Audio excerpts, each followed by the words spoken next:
Oh, hello. I'm slowly working on SMH stuff, and I decided to show major changes that are in the works. I have made timeline stuff independent from entities, so you can set them up without anything selected.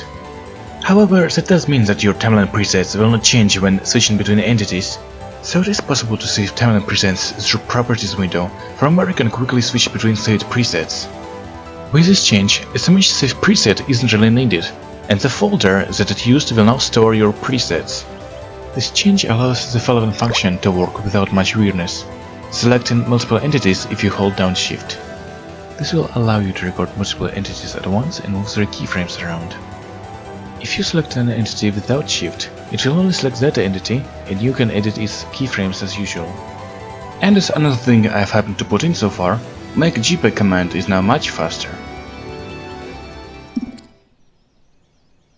Although since like doing recording with OBS it lags a bit. There we go. Speaking of lag, I also happened to mess with optimizations some more. You might have noticed that playback gets quite bad on complex maps, like floating islands I have used in my rushed combat entry. I fixed that too, so using usual playback will drop less frames, although a smooth one will still cause FPS drops.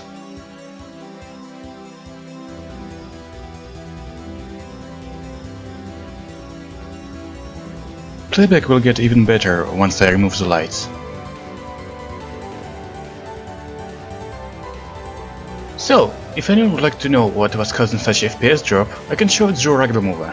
Basically, upon playback, SMH would call position functions of a recorded entity every game tick. We can see that happen with Ragdoll Mover if we set update rate too low, so when we move a ragdoll, game starts to drop frames. This is due to positioning functions being rather expensive to run, especially every tick, and by default you have 66 of this in a second. So yeah, basically the whole fix was making SMH call these functions less during playback, like when it actually switches the frame. However, smooth playback still calls position stuff every tick, so it still drops FPS as I have shown. So yeah, that's all that I have made so far, along with some small fixes and polishes. Now, as for another thing I wanted to mention. I might have mentioned in the previous videos that I would announce when work-in-progress version of SMH will be up for a public test. Well, I'm still working on it and I didn't add all the stuff that I have planned yet. However, I have decided to have more of a closed public alpha test for now. Closed because it is gated behind a Discord server. Of course. Public because the server is open for anyone, or you can just check what I'm doing on GitHub, it's open to the public too. Although I would like it if only people who are interested in trying out work-in-progress version of SMH would join there, as that's the purpose of the server. It would also be preferable if you're experienced with the tool, so it will be easier for you to spot any inconsistencies with the way it works, as I don't think that using versions that's been in development will be good as a learning experience. But yeah, I'll still post some videos showing some new features I'm adding, so I won't just get all the info behind some Discord server. That's lame. Once I'll be done with all the tool updates, I guess I'll archive that server, or hand over ownership to someone else if it would actually have some use outside of, well, SMH stuff. I just don't think I would be capable to handle a community thing in whatever form. So, invite links and stuff will be in the description. Now, with this out of the way, let's get to the overdue answers to the QNA. Feel free to close the video now.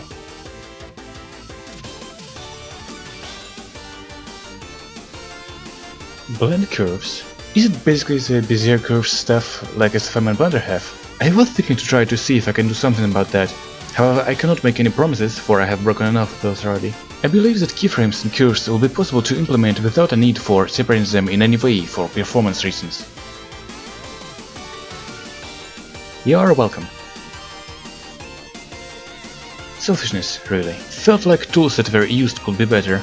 People were dreaming of stuff like combining advanced bone tool and ragdoll mover, separating SMH timelines for physical bones and facial stuff, but no one was really doing anything for that. And then one day I got pissed off at advanced bone tool when trying to animate Koisi for one of my animations. So here we are.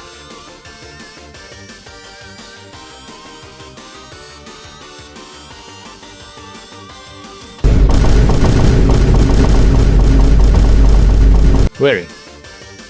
Not at all. Well, it was all that plan would come down to get in touch with me or Winded and ask about joining in on updating some of the add-ons there.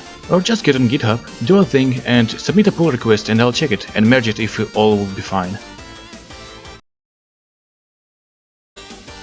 Who?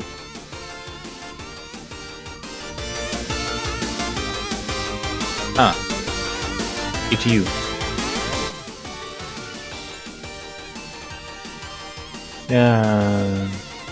I don't really have much dreams. Favorite? Questions like that get me confused as I can't come up with anything to answer. One!